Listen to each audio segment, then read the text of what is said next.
All right, all good. Welcome, everybody. This is another AMA of a recent feature in Morpheus, the rewards staking, which went live yesterday. If you had a chance to play around, see what you can do with it. There's been a lot of FAQs being built, a lot of good questions as well that we'll go over. And then anyone listening to the recording, you can hopefully gather some information. There was a call a few days ago, so we may repeat some of that information, but the idea is to really make sure everybody feels comfortable, understand what's going on, what's the implication, what's the benefit of this kind of system, and how they can plan their own strategy and participate, in their own way. So the first question I want to ask, I think this has come up a bit to kind of clarify, um, and maybe you could speak on this a little bit first. Is what's the difference? We're using the word staking in two different ways. There is staking of Ethereum, which is actually staked Ethereum. So we're staking staked Ethereum to generate revenue, to generate the fee, which is going to the protocol on liquidity, and that will be rewarded with Morpheus tokens. And what we're discussing today is staking of the Morpheus token. So if you wanted to just give an overview of that, I think it may seem clear to everybody, but perhaps there's some distinction about staking staked ETH to generate protocol and liquidity and staking the future reward of that. No, that's a great place to start, right? Terminology is really important. And so, I think you're making the correct distinction. And I might even use the term deposit, right? People have been depositing staked ETH, right? Just to sort of simplify it into the Morpheus contract, like you said, since February, and earning more tokens, right? As part of the fair launch, as part of how capital contributors work in Morpheus, right? So that's deposits of staked ETH, which you pointed out is different than what we're talking about here, right? This is a unique form of staking Morpheus rewards, right? So it's not the existing token, but it's the more tokens that you're earning as a capital contributor or as a code contributor, right? Because most of the emissions are in the future, right? There's only 2.5 million more tokens that have been emitted so far, and there's 42 million that will exist over the next 16 years, right? And so most of the more exists in the future. So it was sort of a unique proposal for staking on Morpheus is to stake the rewards, right? So if you're a capital contributor and you're earning more tokens, right, and you want to get a higher power factor in the ecosystem, right, sort of signal that you're committed to the protocol, this allows you to, lock up those claims for more tokens into the future for 1 year, for 2 years, 3 years, 4 years, all the way up to 6 years, right? And so it's, I think, a really novel approach. And people have started doing it, right? So went live yesterday. The contracts were all audited. People played around with it on testnet. It looks good, so it went live yesterday, and everybody began staking their more rewards. So I went into one of my wallets and went ahead and locked up the rewards for 4 years, right? And I think I got 7.8 power factor added to my calculation. So now I'm earning more MOR tokens than I was before because I've increased my proportionality in the calculation, right? Because think about it this way, it's your number of staked ETH times your power factor, right? So if I had 10 staked ETH and I, staked them for 4 years, I staked my rewards for 4 years, I'm getting that 7.8 multiplier against my 10 staked ETH. So you can think of it as increasing my virtual deposit, right? So my virtual deposit went from 10 staked ETH to 78 staked ETH as far as the proportionality calculation is concerned. So that's a really interesting approach, and basically lets me say I'm committed to the long term of Morpheus. I'm going to hold these tokens for 4 years because I won't be able to claim them until July 25th, 2028, right? And so everybody can kind of think about that for themselves.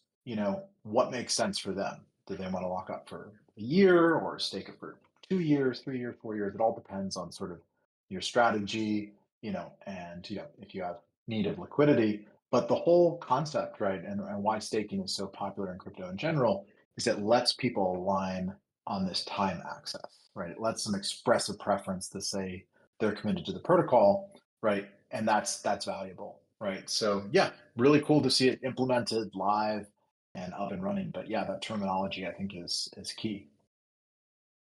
Thank you. And I think there, to build on that, and from the last call, there was confusion on a few points, which I think did get addressed, and people have been speaking about it. For particularly for the capital providers, and then we'll get into kind of the code and the builders, because people are also asking about this. For the capital providers, let's say with that example, you have 10 staked ETH that you deposited. Um, when you're staking it, you're still able to remove that staked ETH if you wanted to, correct? Correct. Yeah, that's a really important point, right? You're maintaining the liquidity of your Ethereum. So you can still withdraw your staked ETH whenever you want, right? I mean, of course, there's Right. still the same 7 days delay after the initial deposit, but after that, yeah, you can pull out your Ethereum whenever you want. So staking your more rewards will not affect your ability to withdraw your Ethereum, which I think is really important because one of the cool things about Morpheus is, you're holding your own crypto, right? There's nobody else holding it. Nobody else can move your funds. Nobody else can lock up your funds. Like it's not in a treasury. Like you hold the private key, right, to your own staked ETH, and you can deposit and withdraw it as you please, right? And I think that's a really sort of critical, aspect to maintain. So I think that's the right way to go. Nice. Yeah, that what we're staking is the future reward from the deposited ETH. So in that way, it is still kind of like you said, it's still liquid.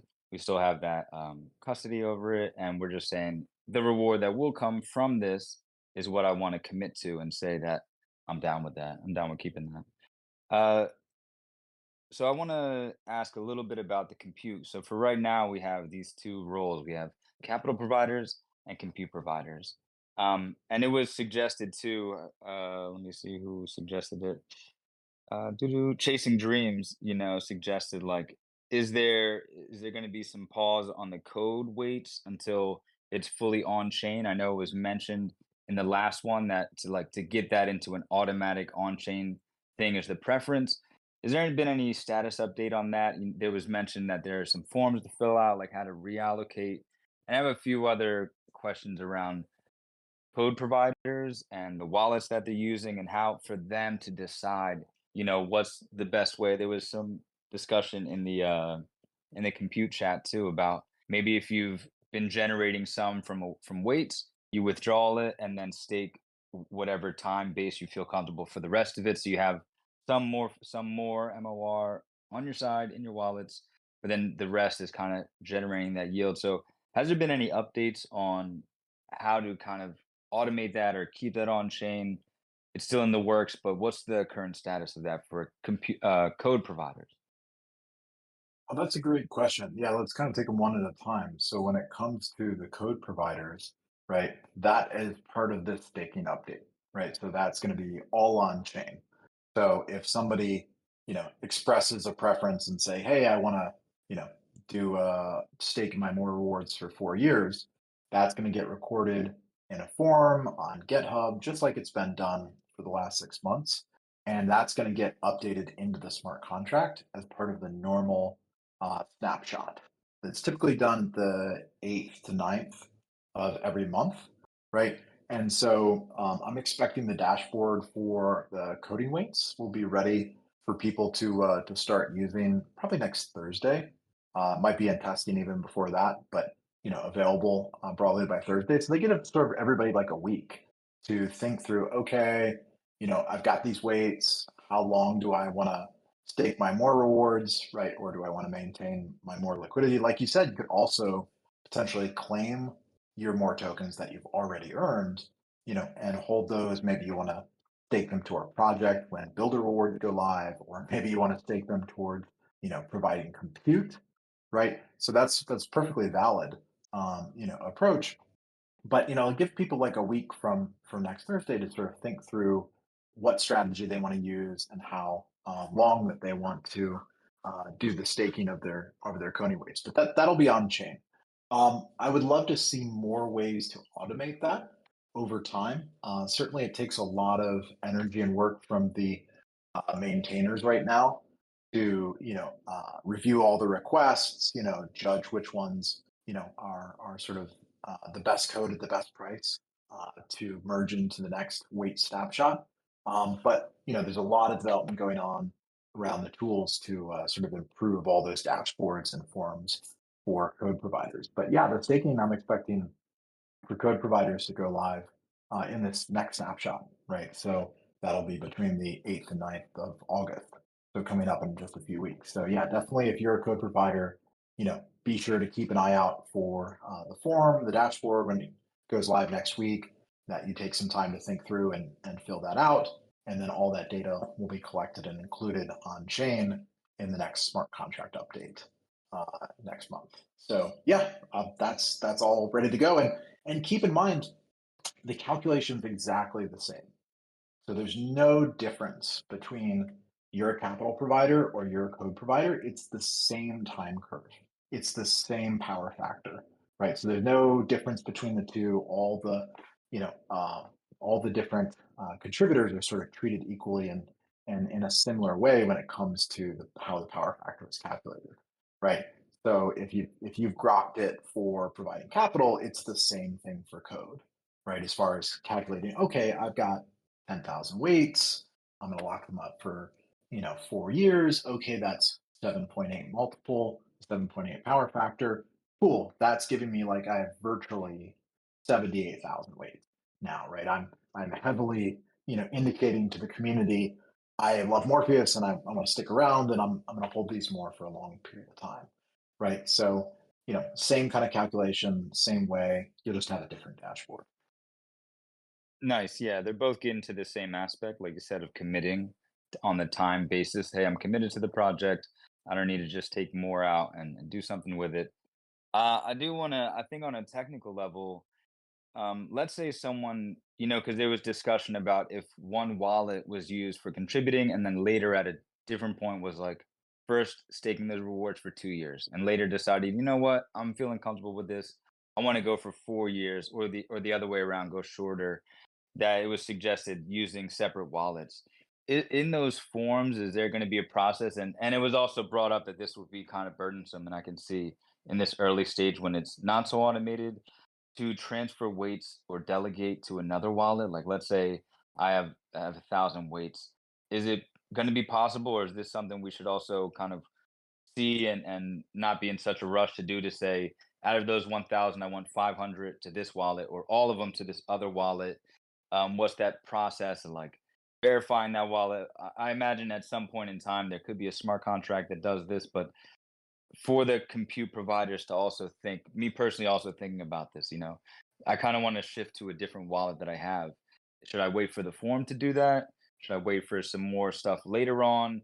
Like, is it, I know if I'm just, once we stake and get like locked in there, I'm assuming we want to have those decisions and that plan before that time, correct? Yeah, those are all great questions. And so I think you might have said compute, but I think you meant for coders. Yeah, for the coders, like you said, from a technical basis, what you're doing in the form or in the dashboard is you're connecting your wallet, right? And the dashboards are going to automatically see based on your wallet, based on your address, how many weights are associated with that address, right? Okay, cool. So you signed in, it sees how many weights you have. You have 10,000 weights. Then you're just choosing how long you want to stake the rewards. Okay, that tells you your power factor, right? And it's creating a record of that that has the signature from your wallet, right? So nobody can fake somebody else's address. Nobody can, sign on behalf of anybody else. That's the wonder and beauty of Web3 wallets, right? Is it's your private key. You're the only one that has access, right, to sign, a transaction, but also just to sign information, like in this example. So you'll connect your wallet to the dashboard. You'll say, "Hey, I want to stake this long." It'll record the address, the signature, the amount of time for the staking or the power factor that results, and the amount of weights, right? So those four things are technically what it's recording, right? And that's really all you need, right? Because you can see that the address is valid, that it already has weights assigned. You're just recording the power factor that gets applied, and that'll generate a report and be sent to the maintainers, and they'll review and correlate that with the existing weights, and then just update the smart contract in the snapshot like they normally would, but with that one additional piece of information. How long does this person with these weights at this address want to stake? Right. So from a technical perspective, that's how the dashboard is working in the back end. And it get reflected on GitHub as a column, but it's a lot easier to manage as a dashboard that generates a report and gives you one big file with all of the information versus sort of manually scraping it off of GitHub, right? Which can be time consuming, especially considering there's almost 300 code contributors now, which is amazing. But like, yeah, if you think about it, if somebody says, "Oh, I want two addresses or three addresses," pretty quickly it starts multiplying to you're managing, not 300 addresses, but 900 thousands of addresses, right? So there sort of has to be some limit for now on, the number of addresses that you can, potentially assign weights to.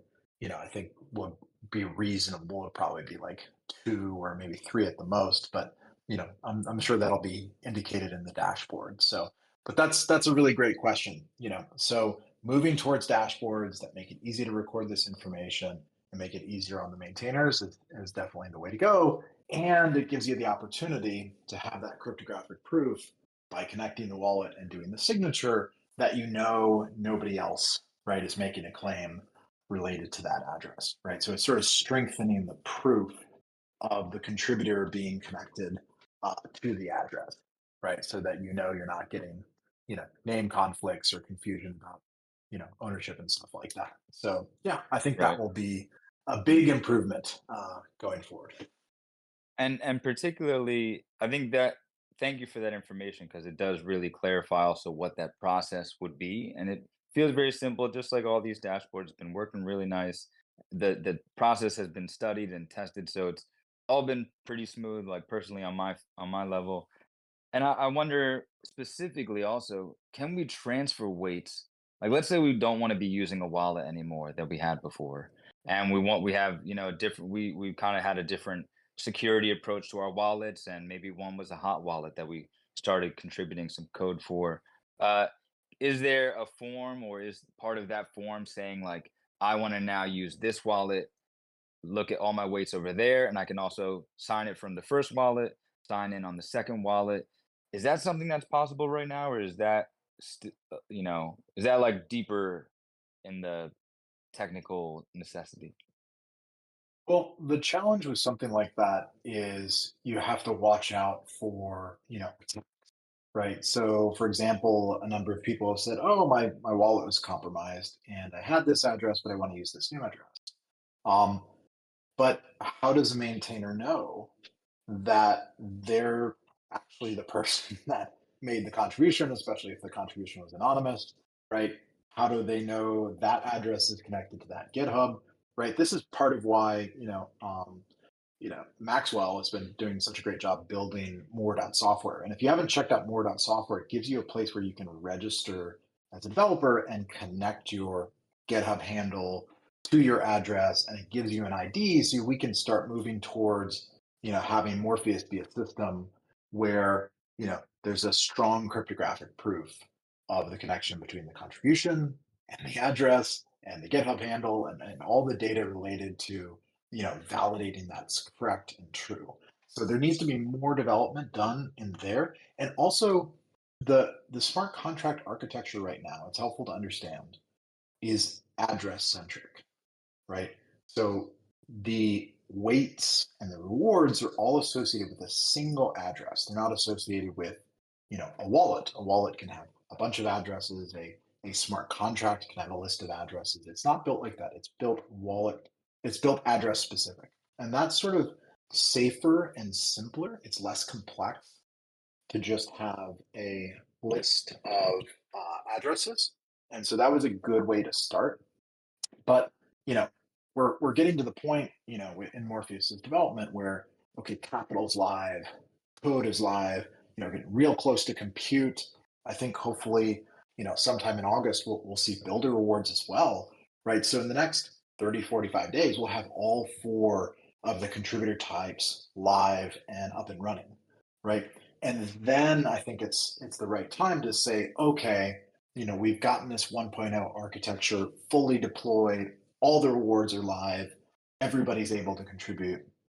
Now maybe it makes sense to go and back and do a refactor and a big heavy lift to reorient the smart contracts towards a different type of architecture, not based on an individual address, but maybe based on NFAs, right? If you follow the work related to non-fungible agents, that would create a 721 token for every contribution or for every contributor.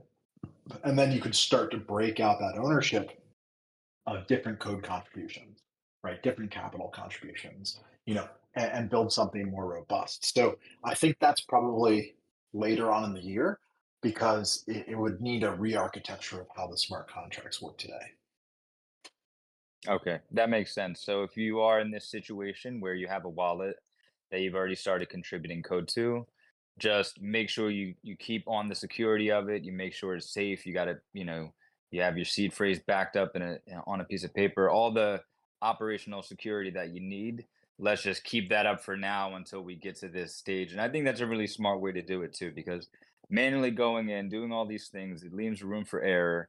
And when it can be inside of a smart contract that says sign in with this wallet, delegate to that wallet. Everything is just happening automatically. It's happening on chain. It does seem a lot easier that way. So thanks for that bit of detail. You also mentioned about compute. Oh, and by the way, anybody, if you have a question you want to bring up in the chat, just feel free to. Um, okay, I see Pirate asked about building a compute node. So I kind of want to get into this aspect of compute, which to me is very fascinating. Running a node, offering up some GPU, some CPU. I think it'd be really cool. I have a little node ready for it.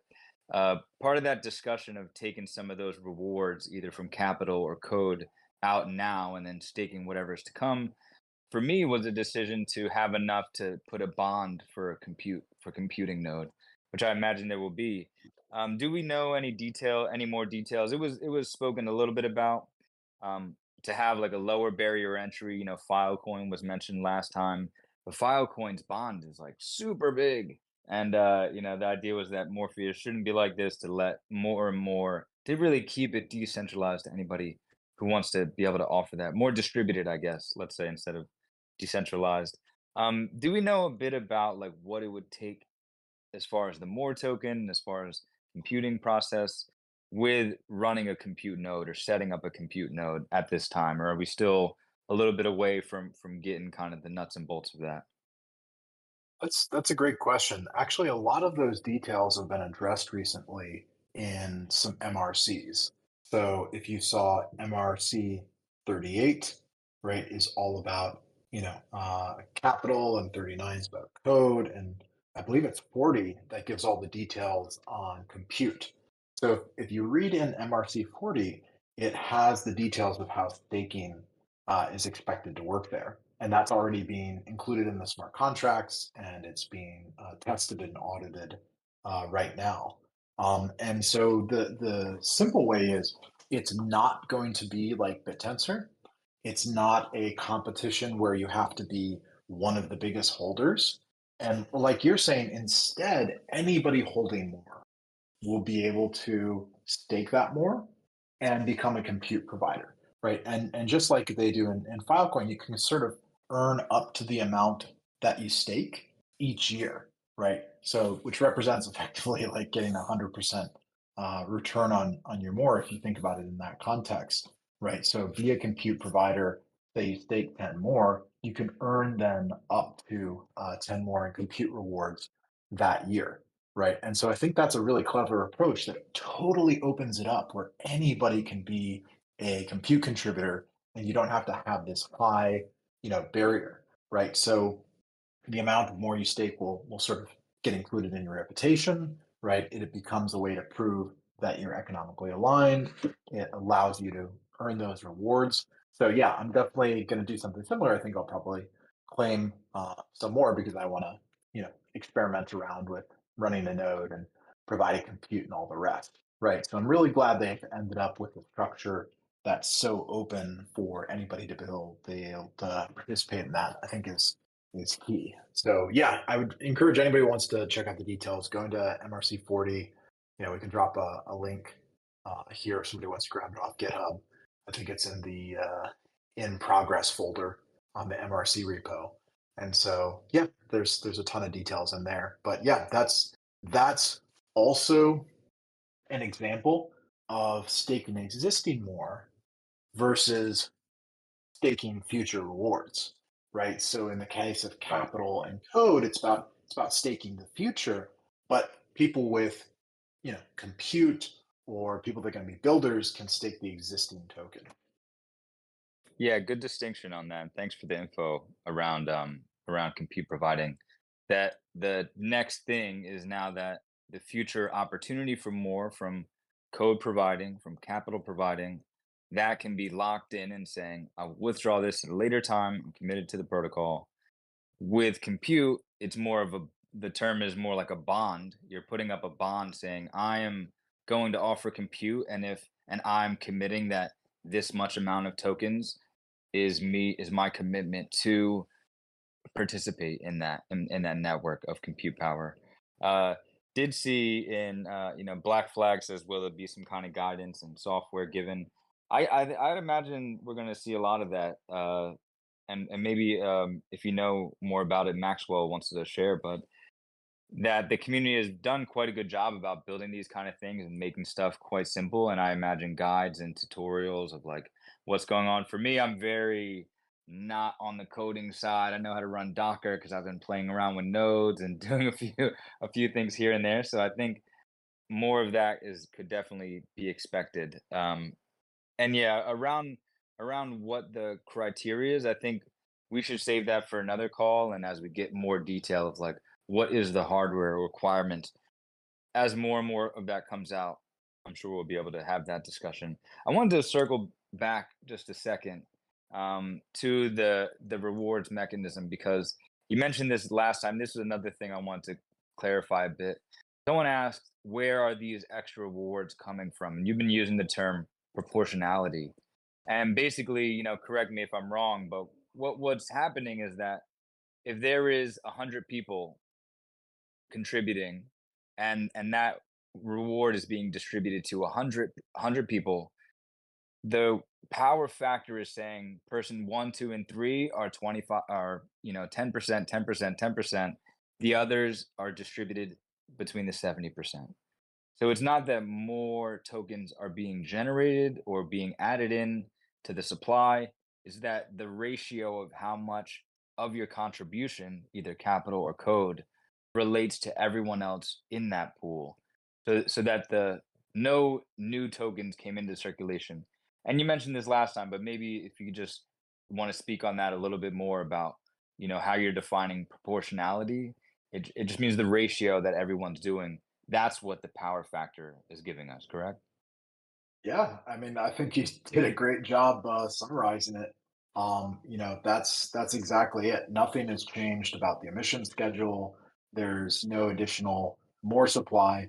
It's just updating the way that the proportionality is calculated, right? And it's taking this power factor into account and adding that to the calculation, right? So in your example, you said, oh, 3 people are staking, and they've increased their power factor by doing the staking for X number of years, so they've got a higher proportion of the pool, right? So it's an open competition, right? You don't have to stake, right? You're just going to end up with a lower proportionality of rewards versus somebody that decides to commit for a year or 2 years or whatever period of time. So it'll be really interesting to see how that plays out because you know if you're in a position where like yeah I'm going to be working on this for a long time, then you're going to get a real boost in the amount of rewards you're getting, right? So I've already seen this in reality, right? I was earning, I don't know what it was, 0.05 more per day or whatever before I staked yesterday, and now I think it's 0.22. right? So by doing a 4-year staking of my MOR rewards, I got a nice boost in the amount of more that I'm earning to that address, right? And so people are going to think through that and be like, yeah, I might as well, I, it's so early in the history and the story of Morpheus. I remember those early days of Bitcoin and Ethereum. And in fact, like I wished back then that there was some way I could lock up my Bitcoin or my Ethereum, right? There was no multi-sig tools in 2012. There was no, time lock function, right? And so I didn't even have those tools. And so this time around, it's like, yeah, I'm definitely going to use those tools because I wish I had those tools for Bitcoin and Ethereum, right? Because I had a long-term passion for those projects and I wanted to be aligned to them, but short of never losing the keys and being super strict on cybersecurity and resisting all the temptations to sell or use the tokens for other purposes, right? This is a really useful way kind of create that self discipline where you can actualize a strategy that you want to do, but there's all these temptations that tend to distract you or move you away from accomplishing that. So for me, I'm just glad these tools exist now in 2024. They're so much better than they were back in 2012 and 2013. And so I'm definitely going to use them, in my own strategy. I'll just be totally open about it. Is okay, I've got multiple addresses. I'll leave a few liquid so I can do, staking for compute and, staking towards projects for builders. But, a lot of it is I just want to stagger my staking, right? 1 year, 2 year, 4 year, 6 year, and just create sort of the, plan that I would love because, it creates that self discipline where, I'm not tempted to take it out early. I think that's actually a cool thing you brought up that we can see that proportion, that ratio of everybody in the pool reflected right now. It's not that at the end of the time period, at the end of 6 months, 1 month, because it's on a curve, or 6 years, 1 year. Because it's on a curve, like that will be reflected every time, every block that rewards are being sent out. Yep. Exactly. Yeah, I can already see the effect. And it's a big effect. It's not, a couple of percent difference. It's, that power factor is a real multiplier for your proportionality, right? So it's going to Very nice. heavily reward people that decide to stake.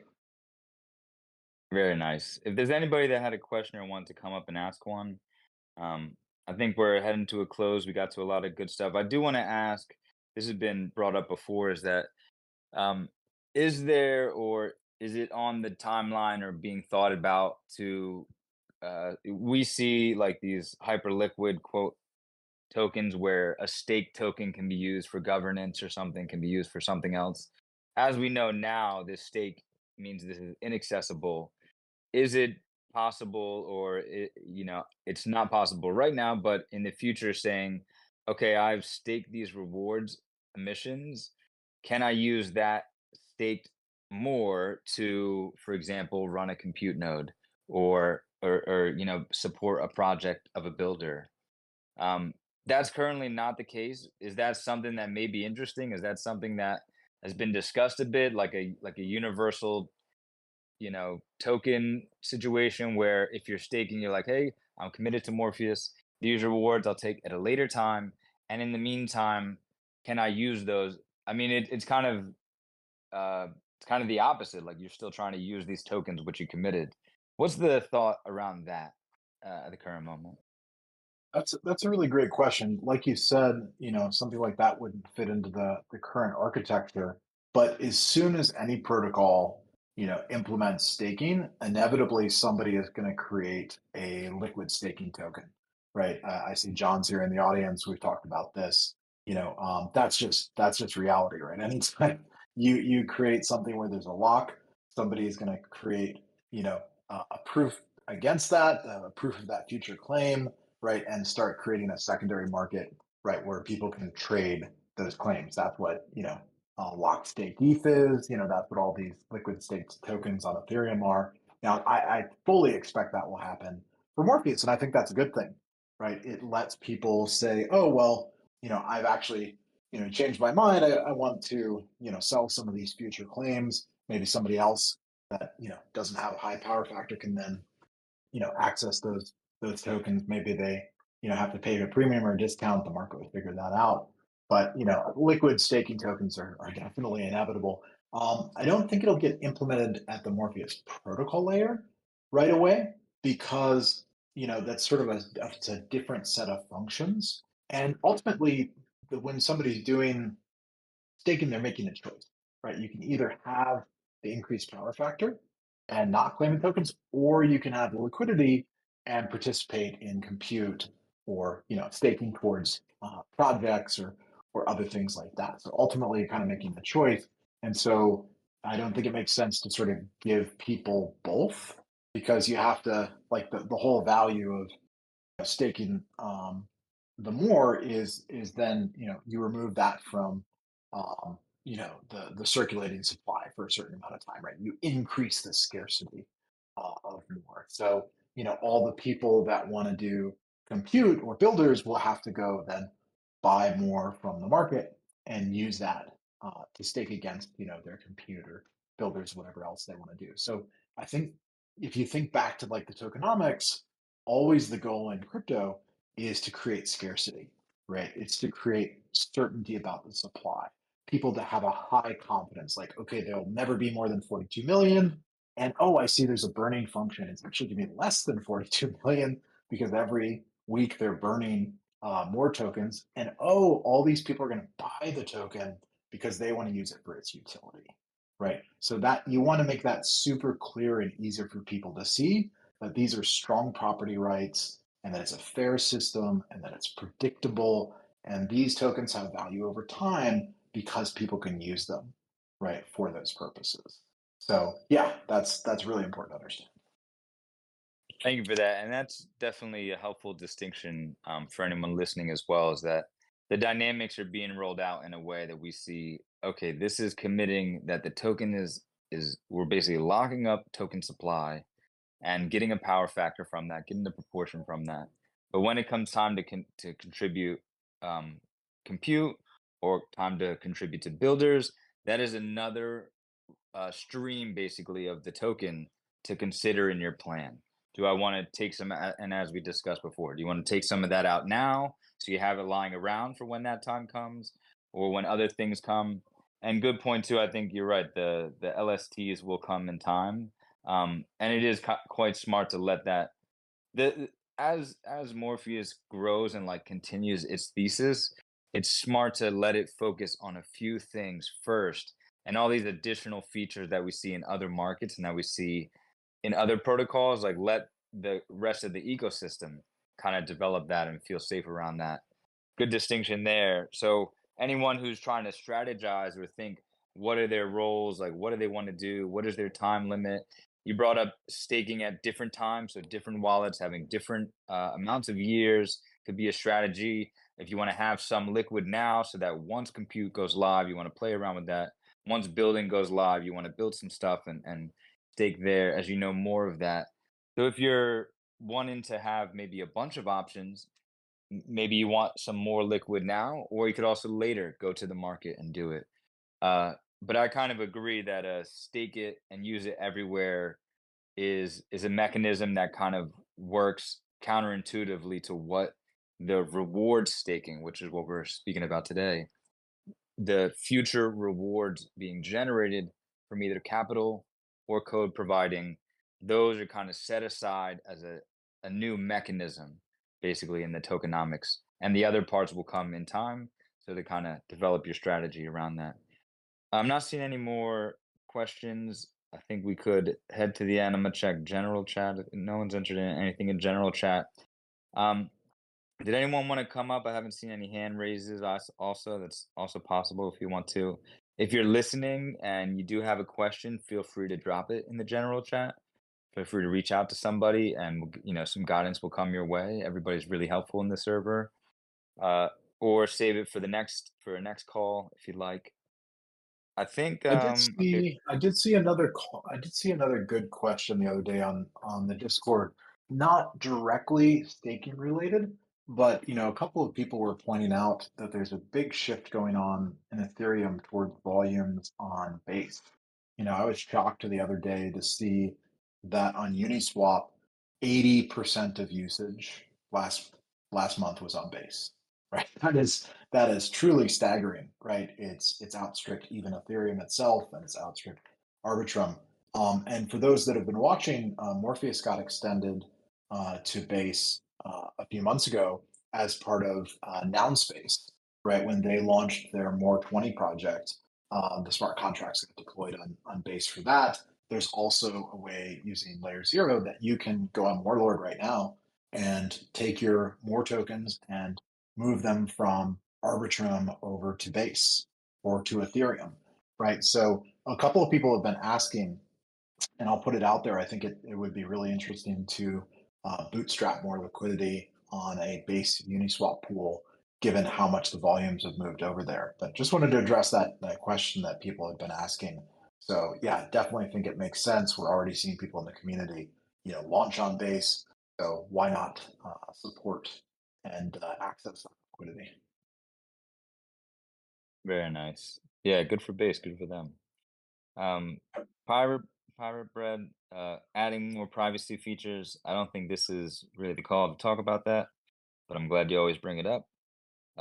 Black Flag, do you have a question you're asking? If not, I think we can wind down. Let's see what Black writes. So to Oh, and kind of get a recap. Oh yeah, was there something you want to share? Just restaked. Hmm. Oh. Anything else you wanted to all bring good. up? No, this is great. I appreciate you being the host and doing the MC work. I love these AMAs. People pour in tons of questions, and then we just get a time to go through them. So let's do more of these. I'd love to do a recurring one every week. I mean, there's so much stuff going on. I mean, somebody is shipping Definitely. something to the community like literally every day, right? And you see all the stuff happening on Venice and the updates to the open source models. There's just a ton going on. So yeah, no, love this community interaction. So let's do more of it. Very cool. Yeah, I think there's been a good flow of information to get all the, as anything new, everybody wants to get the parameters. How do I make a smart decision? How do I stay safe? How do I make sure I'm still in control here? And definitely the last couple ones have been really informative with that. Uh, thanks, guys. Okay. All right. We're gonna wrap up the call. Thank you for joining. Anyone listening, thank you also, and feel free to share any follow-ups that you have in the server, and stay tuned for the next one. I think All right, Anton, you guys. can head us on out. All right. Take care. Thanks, guys. Thanks, Anton.